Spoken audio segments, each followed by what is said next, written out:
성경 말씀은 사무엘하 3장 6절 말씀부터 보겠습니다.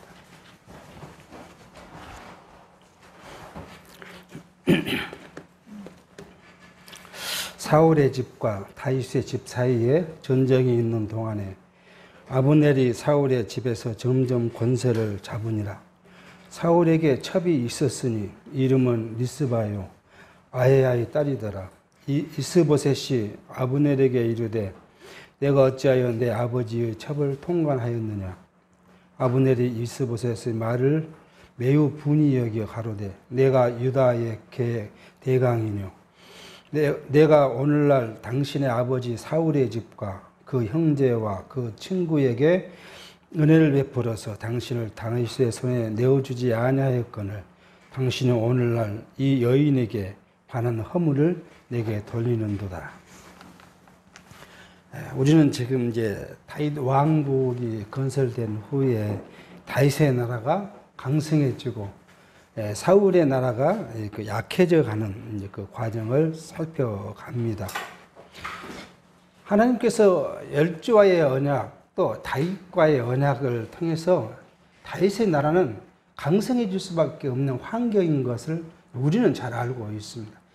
그 다윗의 나라가 강성해질 것인데 어떤 과정을 통해서 다윗의 나라가 강성해지고 있는가 하는 것이 우리가 살펴야 할 것으로 이제 보여집니다. 사울이 블레셋과 죽음을 이후에 사울의 이제 아들 이스보셋을 앞세워 가서 아브넬이 그 다윗 사울 왕국을 계속 이어가려고 했던 것을 우리는 앞장에서 이제 살폈습니다. 자, 사울의 집과 다윗의 집이 계속 이제 이 경쟁 관계에 있고 싸움이 있으니까 아무래도 군장인 아브넬이 권세가 점점 커질 것은 분명한 사실입니다. 뭐 우리 과거의 소설을 읽어보면 그렇지 않습니까? 막 전쟁이 심할 때는 누구예요? 문관보다는 무관이 훨씬 더 권세를 잡지요. 이런 똑같은 이제 그런 과정이라고 봤어요. 근데 이 아브넬이 이게 그냥 그 자기 권세를 갖고자 하는 것만 있었으면 좋은데 자기에게 권세가 이제 커지니까 무서울 것이 없는 거죠. 그래서 이제 사울 왕의 첩과 간통을 했다. 이것을 이스보셋이 청방을 하니까 이 아브넬은 그렇게 말합니다. 내가 매춘부의 왕이냐 대장이냐 그 말입니다. 이 아브넬은 유다의 대강이냐 말이 내가 매춘부의 우두머리냐 그런 말이에요. 내가 뭐 자기의 이제 이 위치를 그 환경을 변명하기 위한 것이죠. 내가 너네 아버지가 죽고 사라졌을 때 너네 형제, 너네 가족들을 내가 다 보호했고 내 나라를 만들어서 보호해 줬으며 너를 누구에게요?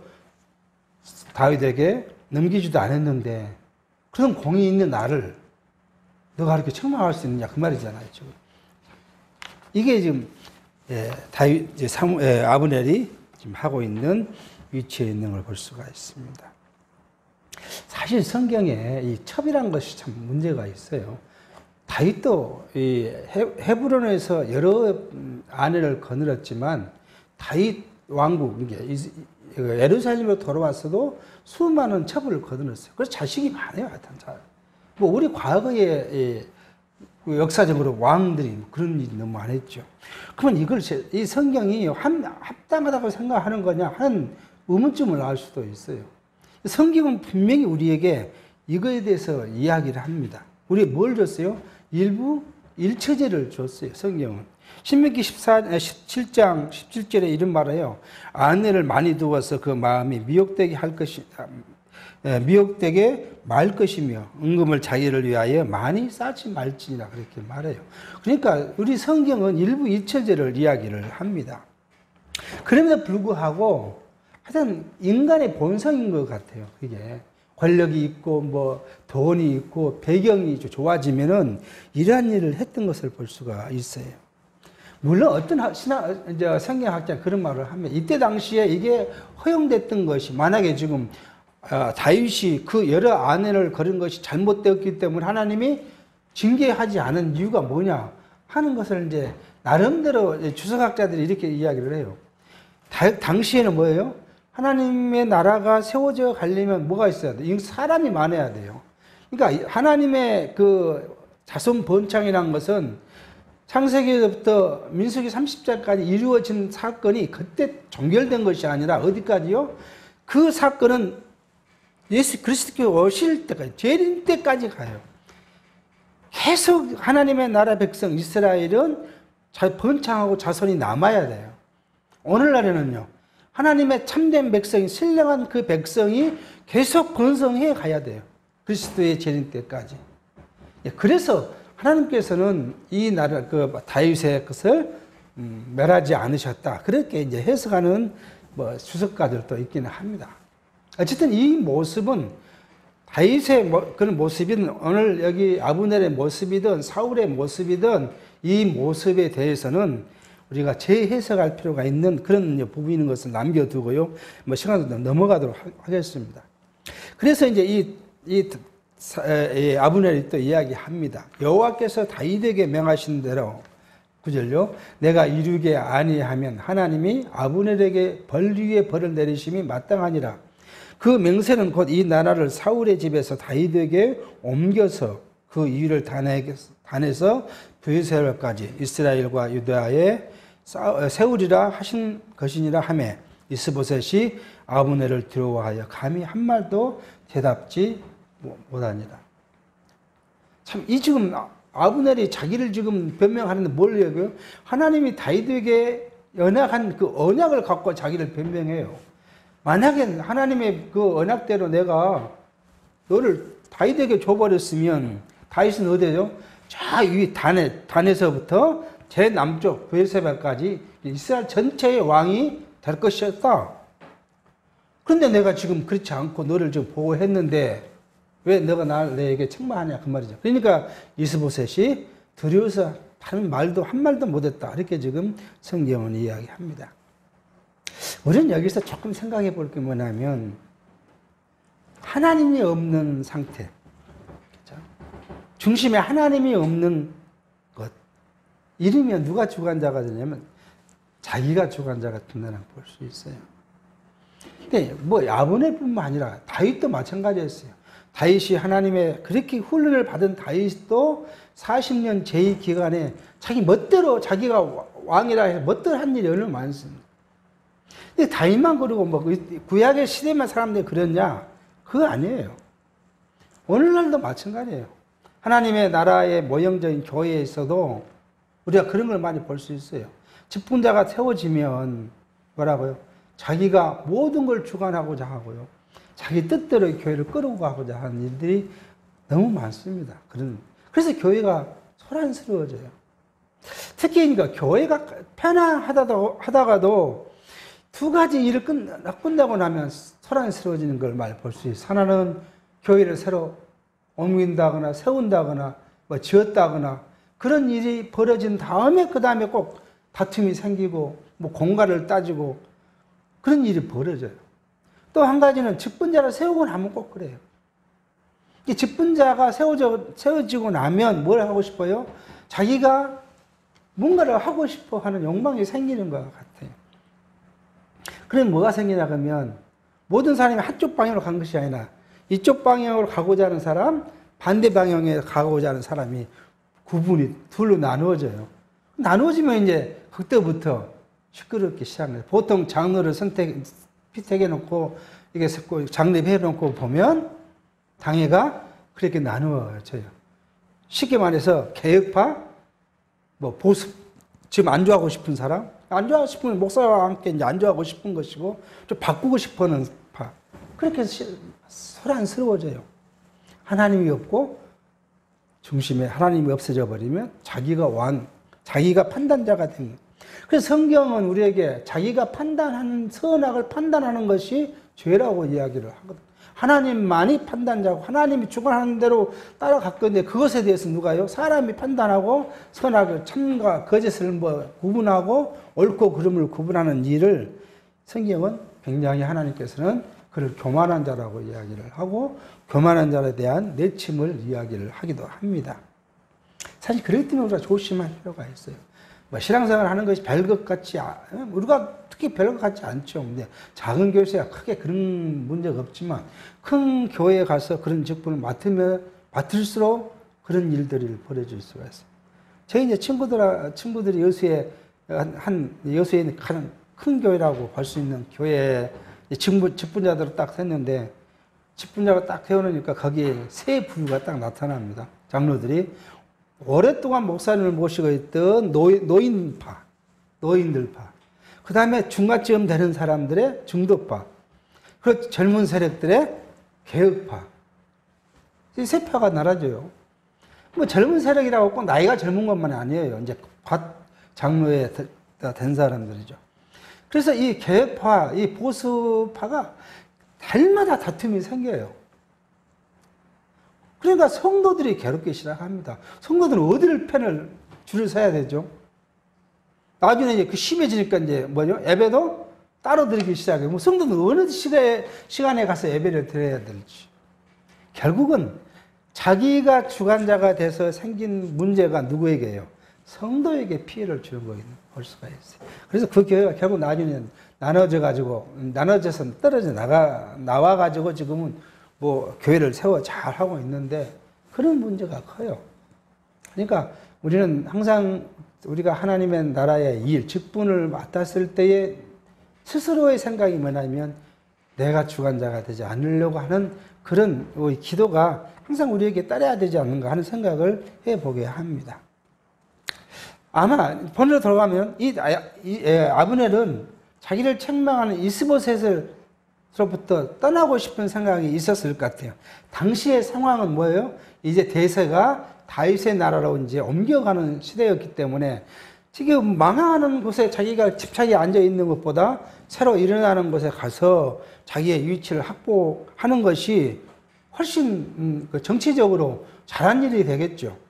그래서 이제 아브넬의 이 행위가 점점점 본심이 이제 드러나고 있는 걸 볼 수가 있습니다. 12절입니다. 다윗의 아브넬이 자기를 대신하여 사자들을 다윗에게 보내어 가로되 이 땅이 너희 계시나이까 또 가로되 당신이 나로 더불어 언약하사이다. 내 손이 당신을 도와 온 이스라엘로 당신에게 돌아가게 하리이다. 다윗이 가로되 좋다. 내가 너와 언약하리니와 내가 내게 한 가지 일을 요구하노니 나를 보러 올 때 위선 사울의 딸 미가를 데리고 오라. 그렇지 않으면 내 얼굴을 보지 못하리라 하고 사울의 아들 이브보셋에게 사자를 보내어 이르되 내 처 미가를 내게로 돌리라. 저는 내가 전에 블레셋 사람의 양피 100으로 정원한 자니라. 이스보셋이 보내어 그 남편 나이스의 아들 발디엘에게서 취하매 그 남편이 저와 함께 오되 울며 바울임까지 따라왔더니 아브넬이 저에게 돌아가라 하며 돌아가니라. 이렇게 해서 아브넬이 이제 자기의 정치력을 이제 발휘한 거죠. 밀사를 보내서 다윗에게 내가 당신을 도울 테니까 하고 이제 요청을 합니다. 그러니까 다윗이 또 하는 말이 그냥 온 것이 아니라 첫 번째 부인이죠. 미갈을 내게 데려오라. 남의 부인이 되어 있는 미갈을 데리고 오라고 합니다. 다윗의 굳은사 볼 수 있어요. 이미 뭐 남의 아내인데 왜 자기가 또 데리고 오라고 또 이렇게 데려오지 않으면 얼굴도 보지 않겠다고 하는 것인지 속셈을 잘 알 수가 없습니다. 성경 그 속셈을 이야기하지 않았기 때문에 뭐 추측할 수밖에 없는 것이죠. 그래서 이제 아브넬이 다윗과 해친을 하는데 이 12절에 이 땅이 누구 것이니까 라는 아브넬의 말이 우리는 참 궁금합니다. 이 누구 것이라 하는 말의 첫 번째 의미는 아부아첨으로 한다 그러면 이 땅이 당신 거니까 하는 이야기지 않겠습니까? 다윗 왕 당신 거니까. 그런 의미가 있을 수도 있고요. 또 한 가지는 그래도 내가 헤브론 말고는 아직도 사울을 따르는 많은 이 지파의 나라의 자기가 군대 장관인데 라는 자기를 또 이야기하는 그 말도 있을 수 있겠습니다. 어쨌든 아브넬은 다윗과의 하친을 이제 하고 자기의 어떤 정략적인 어떤 위치를 찾으려고 하고 있는 것을 볼 수가 있습니다. 그랬더니 이제 다윗은 사자를 보내서 이스보셋에게, 아브넬이 아닌 왕으로 있는 이스보셋에게 미가를 보내라고 했고, 그 이스보셋이 그 미가를 취해서 이제 보내는데 그 남편이 울면서 따라왔다고 이야기합니다. 참 한 가족의 비극을 지금 만들어 놓고 있어요. 그러자 아브넬이 그 남편을 돌려보내고 이제 미가를 데리고 옵니다. 이 바울임은 감난산 동쪽에 있는 베냐민 지파 땅이니까 헤브론에 그 감난산은 자기 족속에 있는 땅에서 지금까지만 오고 그 이하로는 오지 못하게 하고 있는 걸 볼 수가 있습니다. 17절입니다.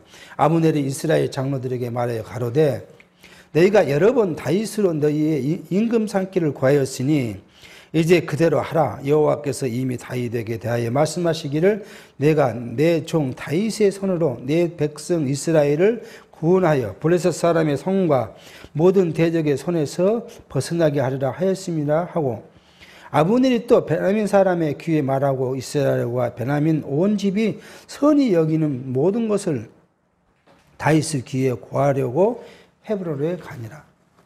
이렇게 밀사를 통해서 이제 협상을 한 다음에 이스라엘 장로들과 베냐민 사람들에게 자기가 나라를 지켰다고 다윗에게 바치겠다는 그 이야기를 하니까 이스라엘 장로들과 베냐민 사람들이 그 이야기를 선히 여겼다. 그렇게 이야기를 합니다. 선. 그러니까 여기 사실은 어떻게 보면 아브넬이 사울의 왕국을 다윗의 왕국에 바치는 것은 선이 아니죠. 배신이 하는, 한 나라를 배신하는 행위죠. 근데 이걸 성경 선이라고 이야기를 해요. 선이 여겼다고 해요. 하나님의 뜻이 이루어지는 것이 선이죠. 그러니까 다윗의 나라가 당연히 강성해지고 다윗의 나라가 왕성해지는 것이 하나님의 뜻이므로 이스라엘 장로들과 베냐민 지파 사람들은 그것을 좋게 여겼다고 지금 이야기합니다. 그러자 자기가 이것을 다윗에게 이야기하고자 헤브론으로 갔다고 이야기를 합니다. 자, 지금 우리는 뭘 보고 있어요? 구약 역사를 보고 있습니다. 역사. 구약 역사를 보고 있는 우리 구약 전체가 이스라엘 역사죠. 이 역사를 공부하고 있는데 이 역사를 공부하는 이유가 뭐냐면 이거예요. 저 가끔 말씀드리지만 우리가 구약을 공부하는 이유, 이것을 알지 못하면 이스라엘의 과거 역사가 우리에게 얼마나 중요한 이야기였습니까? 우리나라 역사도 옛날 삼국시대 이야기는 별 관심이 없는 이야기인데, 100년 전에 구한말의 이야기도 별로 관심 없는 이야기인데, 몇천 년 전에 이스라엘 역사가 그게 크게 우리하고 무슨 상관이 있긴 하는 이야기입니다.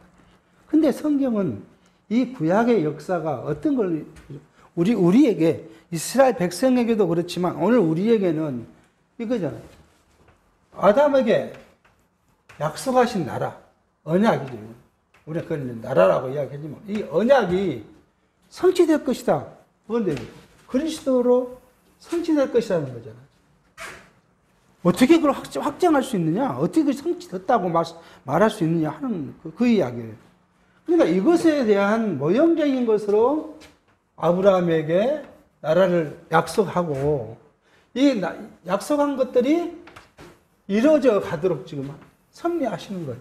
이 성취가, 각각의 성취가 뭐예요? 이 아담에게 한 이 언약이 성취될 것이라는 것을 확증해 주는 거죠. 이 확증이, 이 모형적 성취가 신령한 것에 대한 성취가 될 것을 확증했으면 이걸로 끝난 것이 아니죠. 이걸 끝나버리면 우리는 재미가 없어요, 이제. 공부 다 해버렸는데 무슨 재미가 있습니까? 여기죠. 그리스도께서 우리에게 세 가지 언약을 하셔요. 뭐였죠? 하나는 교회를 세우겠다는 걸 이야기하시고, 두 번째는 성령을 우리에게 보내시겠다고 하는 것이고, 세 번째는 재림에 대한 약속을 하십니다. 근데 우리는 여기까지도 우리는 이미 확정되어 있던 걸 우리는 알 수 있어요. 성령이 오신 거 알죠. 그 다음에 교회를 세운 것도 알죠. 그 다음이죠. 이게 재림은 마지막 재림의 것이 올 것이라는 것을 뭐요? 과거 하나님의 언약이 수천 년이 지나고도 그대로 성취됐다는 것을 우리가 확인했기 때문에 그리스도께서 우리에게 약속하신 그것이 마지막에 재림의 역사가 분명히 있을 것이라는 것을 우리가 확인할 수 있는 거예요. 그 믿어지는 거예요. 그래서 히브리서 기자가 뭐예요? 믿음은 보이지 않는 것들의 실상이라고 이야기를 합니다. 이것이 올 것이라고 믿기 때문에 보이지는 않지만 분명히 그건 있을 것이라는 것을 우리가 안다는 것을 히브리서 기자가 이야기를 합니다. 근데 이 재림, 이게 참 머리 아픈 이야기입니다. 이 재림에 대해서 현대 교회가 한참 힘들 때는 재림이 금방 왔으면 좋겠다. 재림의 소망을 크게 가졌다고 할 수 있죠. 크게 가졌어요. 그래서 내가 차라리 힘들면 내가 차라리 빨리 재림이 왔으면 좋겠다. 또는 그 재림이 안 되더라도 힘든 사람 어떻게 내가 하나님께 빨리 갔으면 좋겠다. 그런 생각으로 갔죠. 그 나라가 있을 것이라고 분명히 우리가 믿기 때문에. 그런데 뭐가 많아지니까요? 물질이 풍부해지기 시작하니까 세계 어느 교회도 마찬가지예요. 요 재림이 소극적으로 이제 작아졌어요. 그래서 말을 잘 안 합니다. 교회가 재림을 잘 이야기 안 해요. 이게 예수께서 언약하신 세 가지 중에 마지막 이루어질 재림에 대해서 터부시해요. 재림 이야기하면 또 그 이야기 하냐고. 그렇게 이야기합니다. 그런가 하면 어떤 부류는요, 적극적으로 이 재림을 또 이야기하죠. 그 시대 종말론자들이 하는 거예요. 그래서 막 재림이 언제요? 금방 몇 년 후면 온 것처럼 그렇게 또 이야기를 합니다. 근데 이 재림에 대해서는 예수께서 하신 말씀이 뭐라고요? 나야도 모르고 누구도 모르다.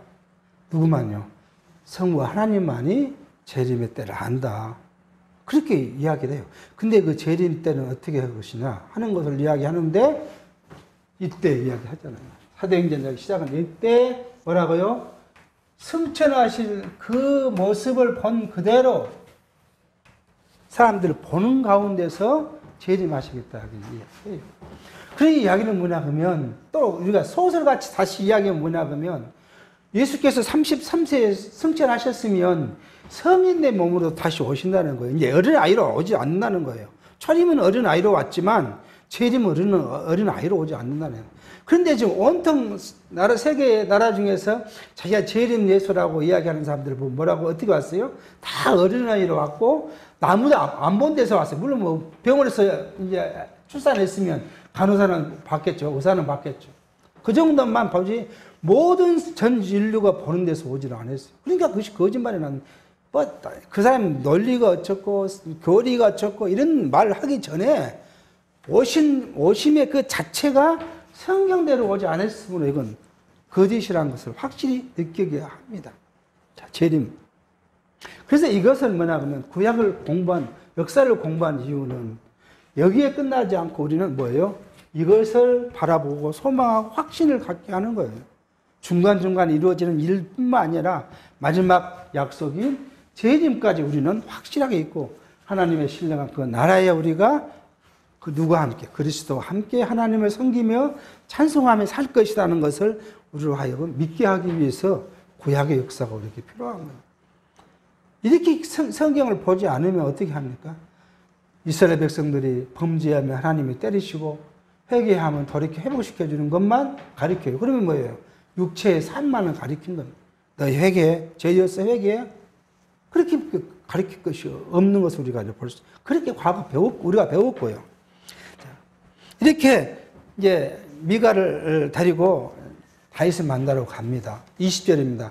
아므넬이 종자 20일로 더불어 헤브론에 이르러 다윗에게 나아가니 다윗이 아므넬과 그 함께한 사람을 위하여 잔치를 배설하였더라. 아므넬이 다윗에게 고하되 내가 일어나 가서 온 이스라엘 무리를 내 주 왕의 앞에 모아 더불어 언약하게 하고 마음에 원하신 대로 모든 것을 다스리게 하리이다. 이에 다윗이 아므넬을 보내매 제가 평안히 가니라. 자, 여기까지 보면 누구 계획이요? 아브넬의 계획이 이제 성공을 했습니다. 왕에게 밀사를 보냈고 왕이 받아들였고 또 왕이 요구하는 첫 아내 미가를 데리고 갔고 다윗은 잔치를 배설해서 둘이 짝짝 손뼉 치고 그리고 이제 돌아가게 됐으니 이게 이제 아브넬의 계획이 100% 성공한 것이죠. 그런데 이제 우리는 여기서 뭘 봐야 됩니까? 하나님의 나라가 하나님의 뜻인 다윗 왕국이 튼튼하고 견고하게 세워지려면 뭐가 없어져야 돼요? 첫 번째는 내부적 적이 없어져야 돼요. 이 내부적 적이 지금 여기 오늘 성경은 누구예요? 이시보셋이 갖고 있는 사울 왕국이에요. 사울 왕국이 완전히 없어져야 돼요. 그리고 사실 어떻게 보면 그 아브넬은 그 내부의 적 중에 한 사람일 수 있어요. 하나님은 그걸 그대로 두지 않을 것입니다. 그걸 완전히 망해가게 해야 다윗의 나라가 견고하게 쓰기 때문에 하나님께서는 아브넬의 계획이 이렇게 성공처럼 보이지만 성공하도록 두지 않을 것을 뻔한 그것이 바로 그 다음에 오는 이야기입니다. 22절입니다. 다윗의 신복과 요압이 적군을 치고 크게 노력한 물건을 가지고 돌아오냐 아브넬은 이미 보냄을 받아 평안히 갔고 다윗과 함께 헤브론에 있지 않더라. 요압이 적군과 싸움에 나가서 많은 노량물을 가지고 지금 헤브론으로 돌아왔는데 돌아올 때 그냥 돌아왔겠습니까?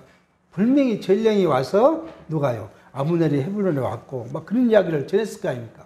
근데 우리는 무엇을 생각해 봐야 돼요? 한참 저전주에 봤던 게 뭐예요? 이 아브넬이 요압의 동생 아사히를 죽였던 것을 기억하는 거예요. 그러니까 아브넬은 지금 요압은 어떻게 하면 자기 막내 동생의 원수인 아브넬을 죽일까 그 생각할 거 아니겠습니까? 그리고 빨리 바쁘게 왔는데 뭐예요? 이미 아브넬은 떠나고 없었다. 그렇게 지금 이야기를 합니다. 23절 요압과 그 함께한 모든 군사가 돌아오매 혹이 요압에게 구하여 가로되 넬의 아들 아브넬이 왕에게 왔더니 왕이 보내매 제가 평안히 갔나이다. 요압이 왕에게 나아가 가로되 어찌 하심이니까 아브넬이 왕에게 나왔거늘 어찌하여 저를 보내어 잘 가게 하셨나이까.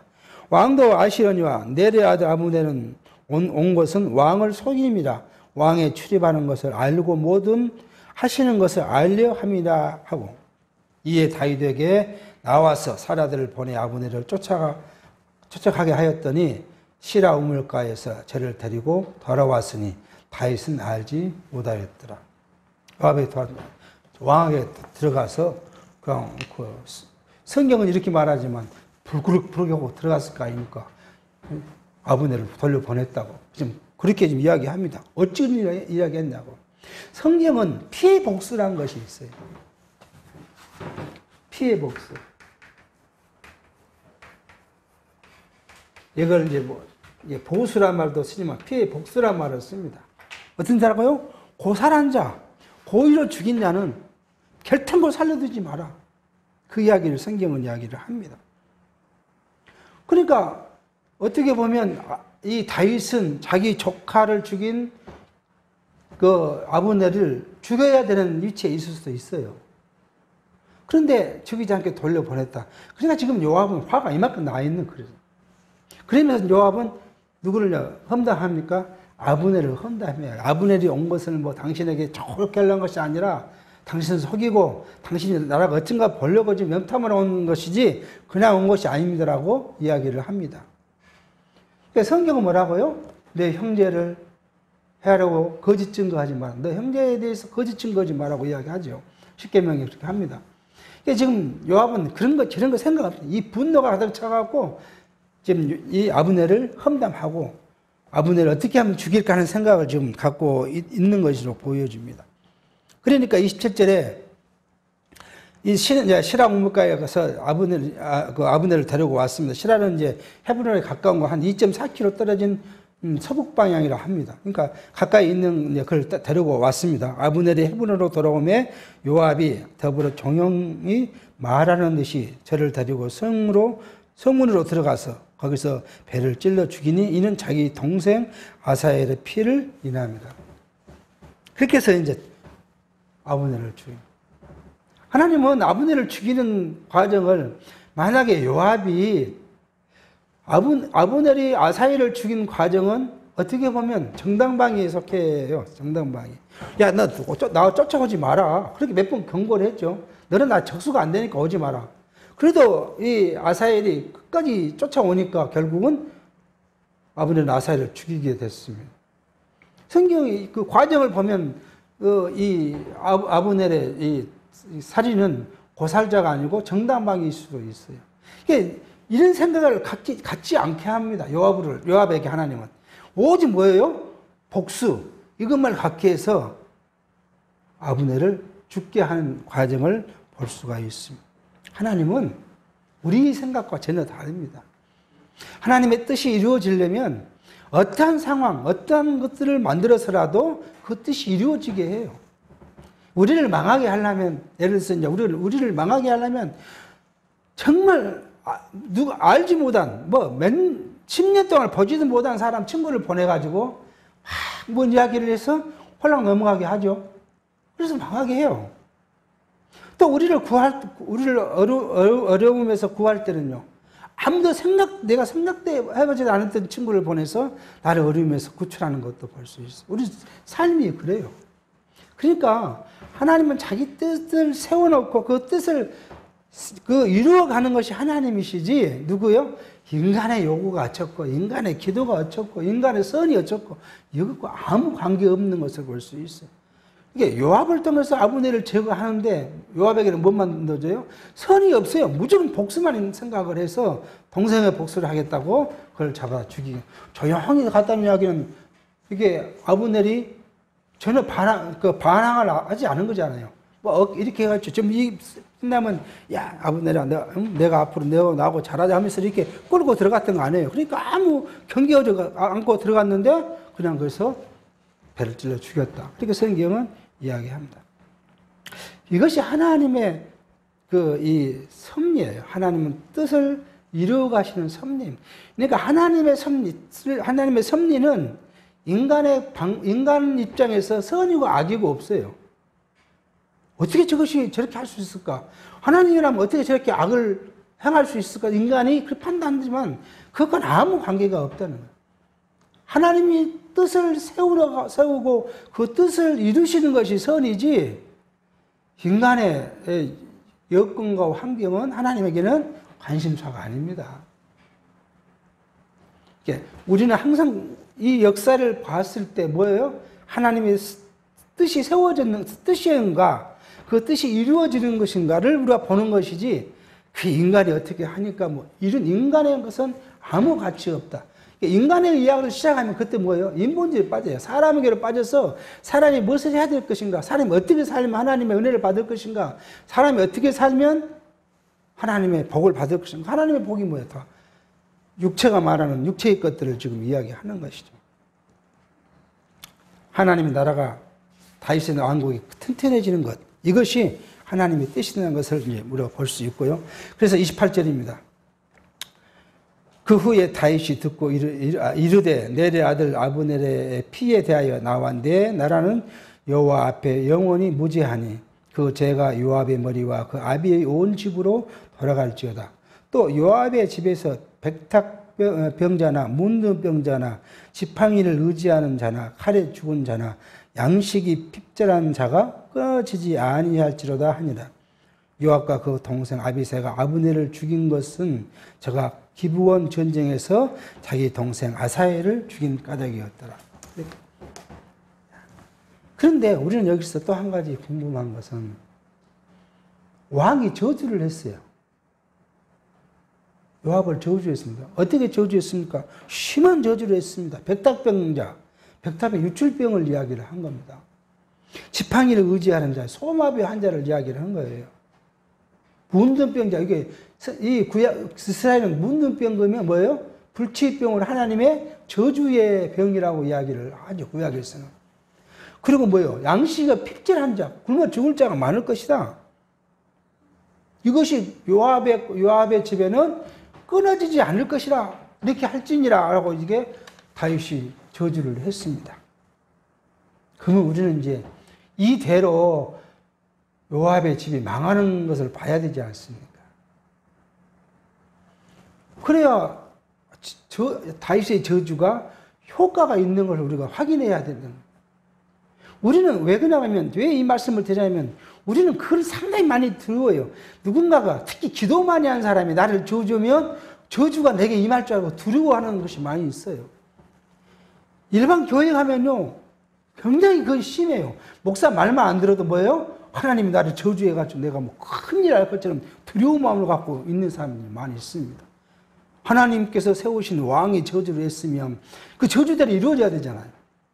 근데 전번에도 말씀을 드렸어요. 신명기에 그렇게 말합니다. 하나님께서 모세를 통해서 선지자가 말한 것이 증언이 없다면, 그게 실제 일어나지 않는다면 그 저주는 뭐예요? 하나님께로 오는 것이 아니고 지 기분대로 한 것이다. 이게 너는 두려워하지 마라. 절대, 그 당시도 그 말이에요. 절대 들어오지 마라. 그렇게 이야기합니다. 오늘 다윗이 저주가 요압의 가문에 이루어졌는가라면 성경을 찾아봤어요. 그럼 구멍이 구절에 있는가? 한 군데도 없어요. 오히려 요압은 다윗이 살아있는 동안에 승승장구해요. 그러니까 다윗은 지금 자기 감정, 기분에 의한 말을 한 것이지 하나님께서 주신 그건 영어로 저주한 것이 아니에요. 그러니까 우리는 신앙생활 하면서 누군가 우리를 그렇게 영적으로 괴롭힌 사람들 많이 있어요. 그거에 대한 그런 두려움이 없어야 해요. 그건 다 쓸데없는 이야기예요. 자기 혼자, 자기 기분 하는 이야기지, 하나님과 아무런 관계가 없다. 과거에 선지자가 하는 것도 증언이 없으면 필요 없는 자기 말인데, 현대에 가면서, 현대는 그런 영이 우리에게 뭐 하는 것이 없는 시대에 사람이 기도 많이 했던 사람이 저주한다고 우리에게 저주가 임하겠습니까? 아니에요. 근데 세상 사람들은 사람의 저주하고 복을 구분해요. 많은 사람도 내가 저주를 받으면 나도 저주가 내가 올 것이고, 많은 사람이 뭐라고요? 복을 빌면 내가 복이 올 거라고 생각해요. 그게 세상 사람들의 견해예요. 그걸 그대로 어디로 가져왔어요? 교회로 가져오니까 역시 또 그렇게 생각을 하는 거예요. 근데 성경은 그게 다 무가치한다는 것을 보게. 이 요압이 어떻게 해서 죽느냐 그러면 나중에 솔로몬이 왕이 돼서, 요압이 솔로몬을 따르지 않고 다른 사람을 섬기다가 그가 죽게 됩니다. 그러니까 이 다윗이 지금 헤브론에서 7년 반을 하고 예루살렘에 와서 37년, 33년을 했으니까 33년 동안에 아무 해도 안 당하고 잘 살았던 것을 우리가 성경을 이야기를 해요. 그러므로 하나님의 영이 무엇인가를 우리가 해석할 필요가 있는. 우리는 하나님의 말씀, 성령이라고 빙자한 이야기라든지 뭘 빙자해서 우리에게 준 말은 다 무의미한 것이다 하는 것을 생각해 볼 필요가 있습니다.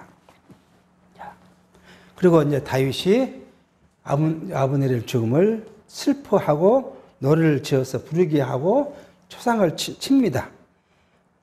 이 이야기는 우리가 다음 시간에 살펴야 될 것 같고요. 그렇게 한 다윗이 저는 상당히 교활한 걸 볼 수 있어요. 왜 그러냐 하면 아브넬의 죽음에 대해서 많은 사람들이 누구를 의심했나 그러면 다윗의 사주가 아닌가 하는 걸 의심을 해요. 이스라엘 사람들이 이 다윗이 조사를 만들어서 부르게 하고 이 요압을 뒤에 대동하고 가게 해요.